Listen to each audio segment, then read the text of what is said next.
Namo tassa bhagavato arahato samma sambuddhassa. Namo tassa bhagavato arahato samma sambuddhassa. Namo tassa bhagavato arahato Samma Sambuddhassa. Today's topic is Nekkhamma Pārami and meditation. Nekkhamma is the Pali word, the Buddha's language. Nekkhamma, it means renunciation. It is fitting to talk about it as now you are experiencing, many of you are experiencing temporarily monkhood and nunhood. So it's a kind of one step, very useful step in cultivating Nekkhamma Pārami. So let's talk about this. The relationship between Nekkhamma Pārami and meditation. In the 10 parāmi, dasa parāmi, these parāmi come in third position, in sequence. Dana, which is giving, generosity. Sila, virtue or morality. And then the third, Nekkhamma, renunciation. After that is wisdom, panya. The fourth is panya. Then the rest, the fifth, virya. The sixth, khanti, virya, energy, energetic diligence. Fifth. The fourth is panya, the fifth is virya. The sixth is khanti, patience or tolerance, endurance. Satya, then truthfulness. Adhitthana, the determination. Khanti, satya, adhitthana. Then metta, loving kindness. In fact, in this case, we use loving kindness, but you also should cover the rest of the Brahma Vihara. And the upekkha, equanimity. So Nekkhamma Pārami come in third position after dana, sila. It has its significance. It's something very special.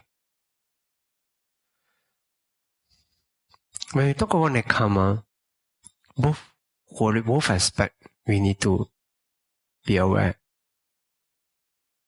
One is physical renunciation. Physically, now you shave your head, you put on the robes, and you keep to certain discipline that you requires restraint from music, from dinner, from sensual pleasures, from the usage of money and monetary transaction.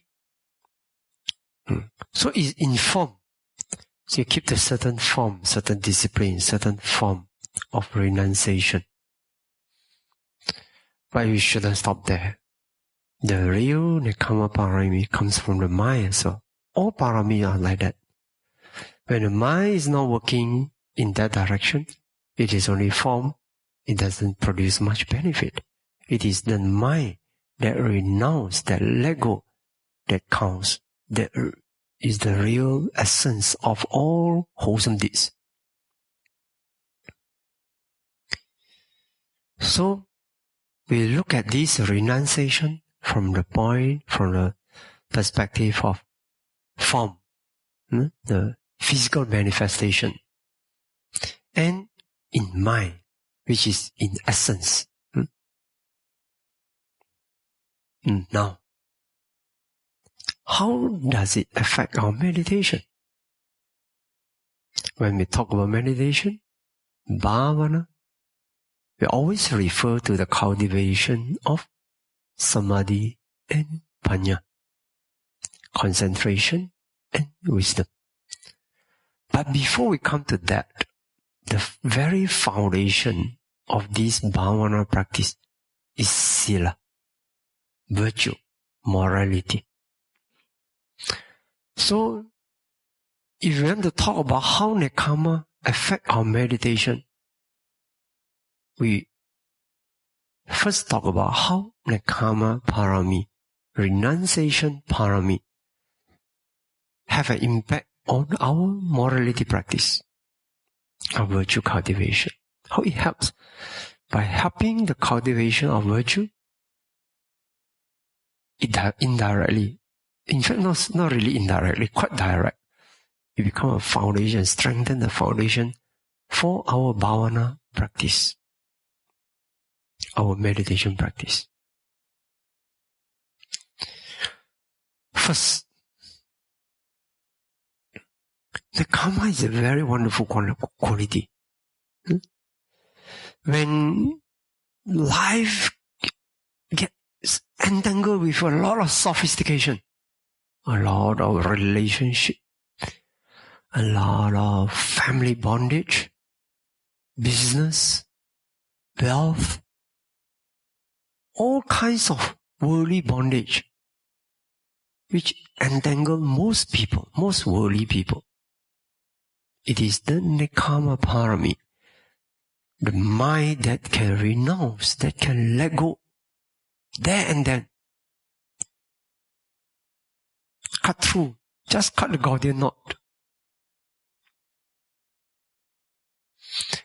Disentangle from any messy situation. It is this power. There are a lot of things in the world that try to capture us. Intentionally, unintentionally. Capture us, keep us down. Keep us bound to the worldliness. Whoever has this quality of Nekkhamma, renunciation, when you see a real need to go forth, the real need to strive for the truth, towards the truth, it is this Nekkhamma Pārami can allow you to just let go. It is so difficult. You want to untie every knot. So hard. But it is this Nekkhamma Pārami is like a very powerful wisdom sword. Just cut through and you're out. So this is the first thing, how it works. Then secondly, when you renounce, I don't mean the temporarily. Temporarily also good. But when you really have the heart that you renounce, for that period of renunciation, you free yourself from conflict of interest with the world. With your friend, with your family, you avoid. Because why? The renunciate, the monastic, the renunciate, the recluse, let go of everything. Then don't get involved in worldly pursuits. When you don't get involved in worldly pursuits, how can you fall into any conflict of interest with anybody? No. So when you don't have worldly conflict of interest with the world, then a lot of morality become easy to practice. You see? Many people say, Bhante, we cannot practice this morality because, my interest is affected with this, with that and that. Yes, sometimes people suffer so much for the sake of jealousy.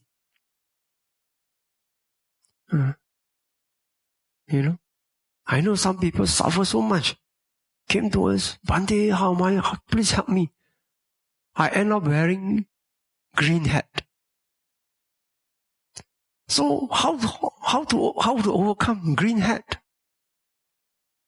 I say, well, If you renounce, there will be no green hat to wear.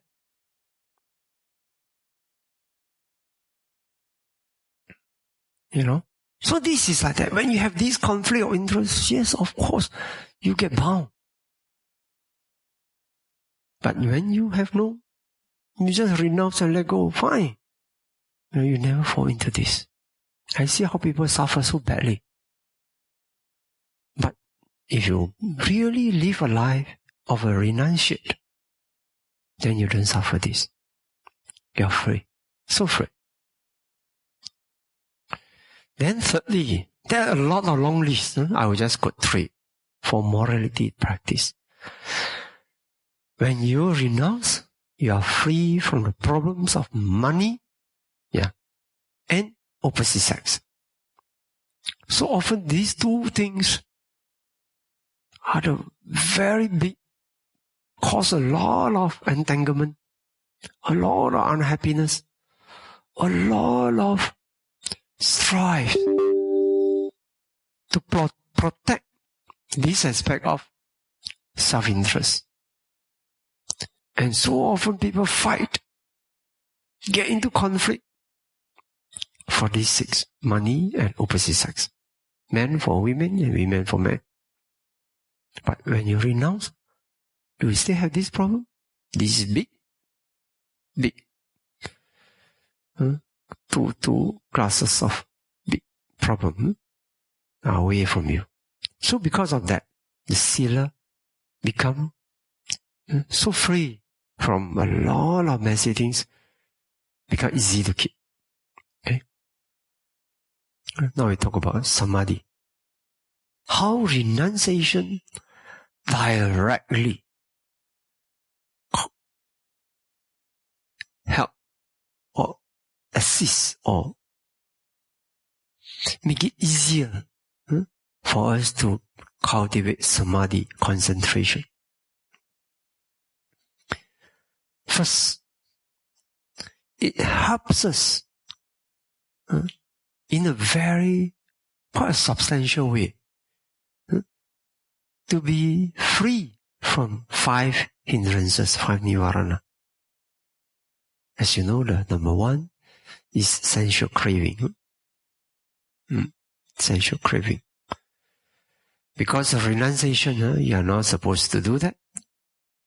You are not supposed to indulge in that. And no doubt the anusaya, the hidden in the latent tendency, you may still have the sensual clinging, the inclination towards sensual pleasures, the sensual craving.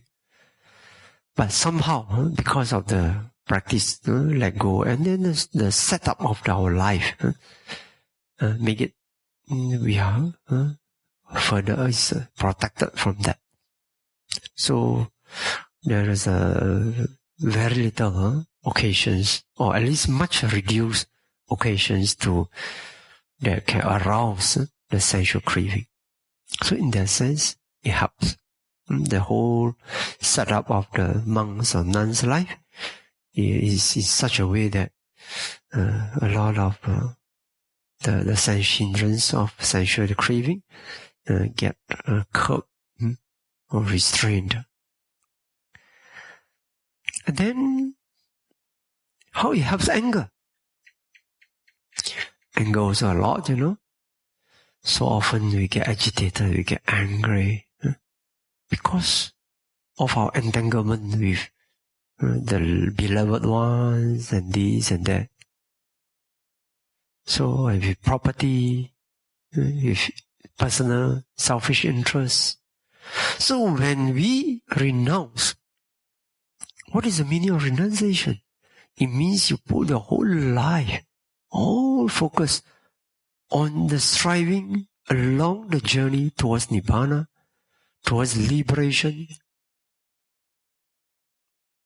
So, all other things, when you don't care, you don't hold on so much, there are much less scenario or occasions that can arouse our anger.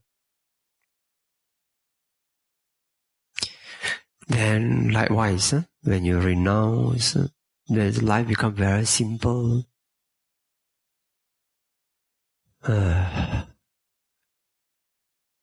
simple and open and clear. So with that, the kind of, some people can feel it more if you really live up that life, you get less and less thought on torpor and sleepiness. It's true. Yeah. We also don't eat so much, when we don't take dinner, we don't take supper. So, a lot of things that can contribute to our thought on torpor become less. Our life becomes very healthy.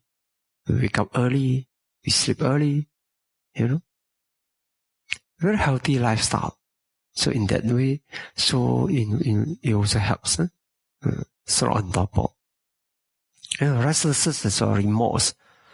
Restless remorse. When you get a lot of entanglement, yes, very easy. There are a lot of occasions you can think about yourself. How might get restless. When we want this, we want to, we multitask, we want too many things, we want to accomplish too many things at one single moment, one time. That is the thing. Yeah. That's a worldliness. Then, skeptical down, not nearly that much, but it's still possible. When you renounce, you see, you spend a lot of time to verify the Buddha's teaching by direct practice. So because we have a lot of time to practice, to study, to verify the teaching, then doubts become easily removed. People have a lot of doubt because they don't study, they don't investigate deep enough, then they have a lot of doubt. But when you renounce, you have the time. Time is for you. You don't get involved in worldly works, then a lot of time. So, in one way, directly or indirectly, some are more direct. But whatever it is, renunciation helps us to contribute to the freedom from 5 nivarana, 5 hindrances. 5 hindrances is a major obstacle for the attainment of jhana, concentration. So if you can overcome 5 hindrances, it helps so much. How to be free from these hindrances. Then another thing helpful for cultivation of samadhi is time. Once you renounce, suddenly you find you have so much time. Because we no longer squander our time on useless things anymore. So a lot of time can be used for Dhamma cultivation from morning you wake up and until you fall asleep at night.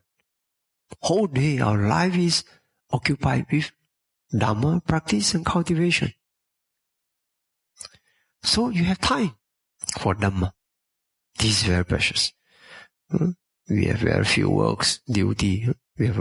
Our duty is only to seek liberation. Of course, some people say, "Oh, Bhante, I see you very busy also." That's for Dhamma. That's for Dhamma only. But in fact, we still have time for Dhamma practice.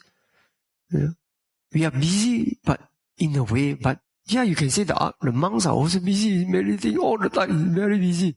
Busy meditating. This kind of busy is okay. Because every moment you are busy, more parāmi, more merits are cultivated. We never say this kind of busy is wrong. It's good. Cultivate. Because these merits that we cultivate is a supportive condition for the realization of Nibbana. No harm. So, see the difference. What the Buddha say, works always refer to those things unrelated to the cultivation of the Dhamma and towards liberation. But our work, so-called work, is actually bhavana, cultivation. So please see the difference. So in fact, we have the duty, once we renounce, we have the duty to seek liberation. So all the time is spent for this, so useful. Then the condition. You see? So when people want to practice samadhi, or someday have to prepare this, prepare that, make this, not easy. You want to create a condition to meditate. Is it that easy? Especially those who stay in the city. Is it so easy? No, not easy. You have to create a condition, quiet environment, secluded, close to nature. Not everyone can do that. Not easy. But as a monk, as a nun, or as a monastic, a recluse, and a renunciate, we have the most economic use of resources and merit. We use minimum. Of course, in the ancient time, the Buddha allowed the 3 route for meditation practice. Stay under the tree and just meditate. Free. That's the best. That's the most economic use of resources. You whatever merit you cultivate, you can use for a long, long time.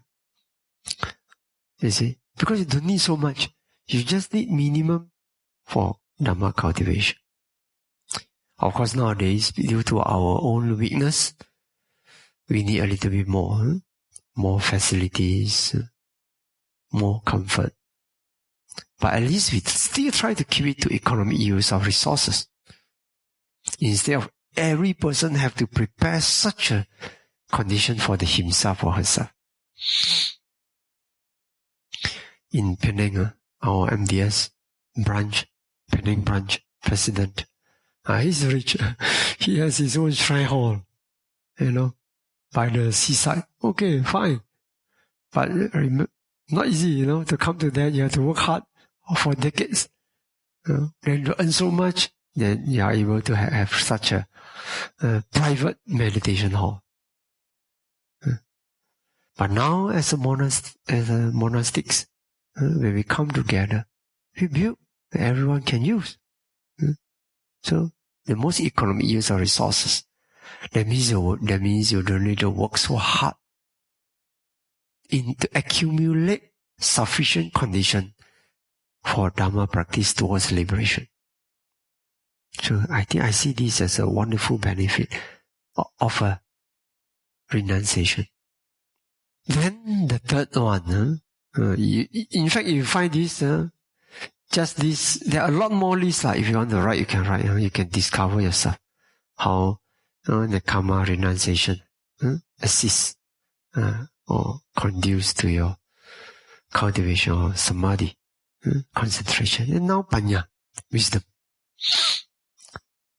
How renunciation helps us. I see a few. I just got 2 to you. First,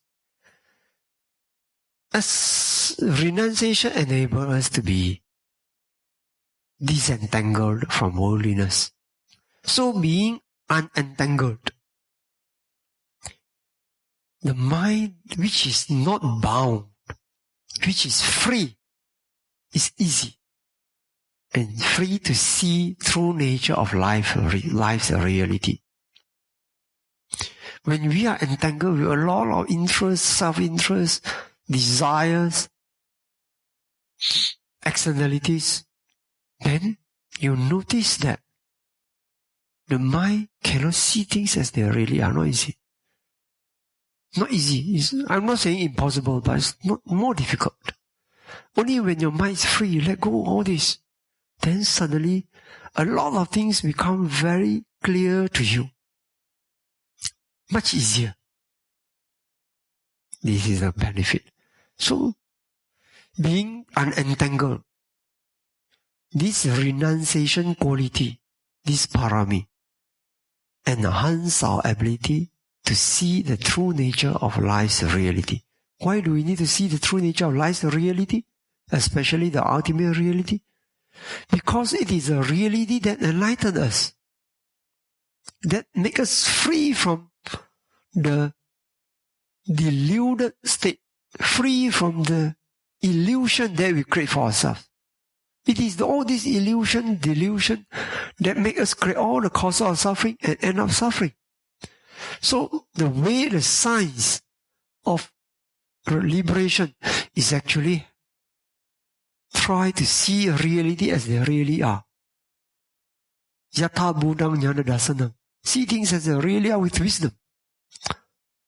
So that we can be free from delusion, illusion, and then free from the causes of suffering. So, now, this Nekkhamma Pārami renunciation helps us so much by allowing us to have an unentangled mind. Okay? If you practice renunciation properly. And then, the next one is Panya, the wisdom, gets better manifestation in renunciation. It's true. When we renounce, you live up to the principle of letting go. Otherwise, it is easy to say, oh, I let go. But the mind stays entangled with husbands, wife, children. Then difficult to say that you really can live up to high level of wisdom. But not to say impossible. We have Anagami like Gatikara, who as a layperson who practice so much better than even many monks. So, but generally, our wisdom gets better manifestation in renunciation. How? So when we talk about people like Gatikara, but even he didn't practice, as Anagami, he didn't practice physical renunciation. But in his mind, it's almost like that. He refuses to use money, doesn't, all exchange, you take and give, like that. Very, very simple life. So that in spirit, he also renounced. But he couldn't renounce in form because of the parents, other reason. Okay? So now, when you renounce, even it's a temporary renunciation, cherish this and try to live up to renunciation. Even for a short period, try to behave, conduct yourself in such a way as if you renounce permanently. As if you are long-term monastic. And live up to that quality of Nekkhamma Pārami. Then you'll find that it becomes a big help, big boost for your practice. You don't crave this, crave that. Just practice. Just your free heart. That's helpful. But make sure you renounce in your mind. Not only in form, but in mind. In essence. Okay? So, do you appreciate your renunciation? So, as a Buddhist, disciples of the Buddha, we should achieve at least once in a lifetime renunciation Pārami. Cultivate, plant the seed into your life. At least once. Try, Okay. So let's share memories and make wishes, share memories. Idang me punyang sawakaya wahang hotu. Idang me punyang nibbana sa pacayo hotu. Mama punya bagang sabba sattanang bhajemi. Te sabbe me samang punya bagang labandu. Sadhu, sadhu, sadhu.